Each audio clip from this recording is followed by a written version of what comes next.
Hey everybody, I hope you're having a good day.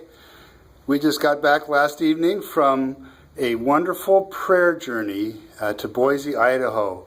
Mel and Sandy drove their van. Actually, Mel drove, I drove, Sandy did housekeeping.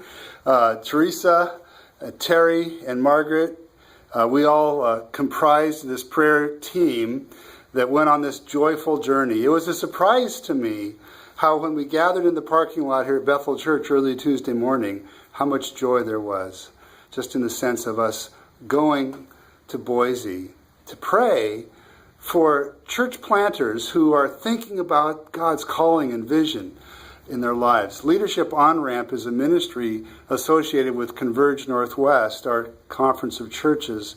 And the On-Ramp is about helping people discern their readiness to plant a church. It's led by Neil Tibbet. He is a teaching brother at Bakke Graduate University. He has a doctorate in leadership and particularly in this area of church planting. In his youth, he helped plant over 10 churches and coached many, many more. And it was wonderful to watch him in the expression of his leadership gifts as he interviewed the church planters. And then as our prayer team would go and pray, we'd sit quietly in a prayer room, another part of this 5-year-old church plant, and pray for what we were seeing. And watching Neil do that was a great privilege. Steve Welling, the executive pastor for Converge Northwest, was also there, and watching him asking those discerning questions that helped the 2 church planting candidates to really think about what they were doing and how they were going to go about it. Both of them evidenced this wonderful calling of God deep in their heart to do a work, but it was wonderful to see the skill level that Neil and Steve brought to the table for those guys to get a hold of and to be able to work on some things and figure out how to go about their best practices. We were hosted by Dusty Taylor, who's our Converge Northwest pastor out there in Boise.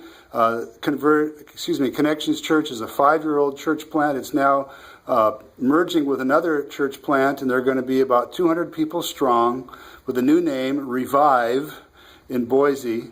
And they do exactly that, bring new life, revive, new life, And we got to meet several of the people who are on their staff and who are part of the ministry team there. And it's kind of really cool to watch the kind of crazy, chaotic creativity that has birthed this new church.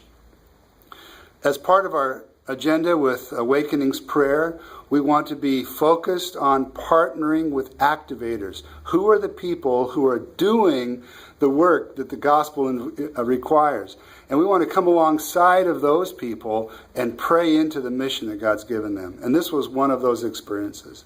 I think when we look at our mission statement as a church family, adopt, nurture, prepare, and serve, we got to do all 4 of those actions on this trip. We adopted these missionary church planters as our own. We took them into our hearts. We served them by praying, by lifting them up. And many of you the last few weeks have been praying for this trip. And several of you gathered on Thursday morning and on Wednesday this last week as we were traveling and prayed. We thank you so much. You served us as we served them.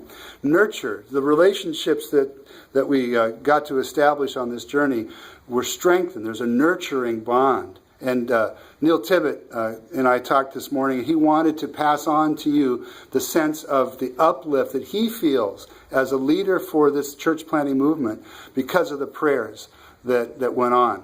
And adopt, nurture, prepare, and serve. Prepare, this is all about preparing.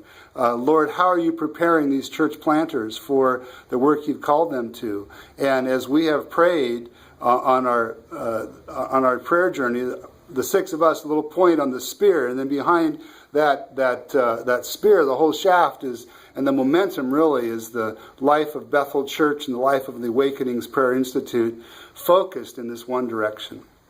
I felt a very strong sense that we were called within this focal point, And there was a lot of energy about that, a lot of joy in that it surprised me.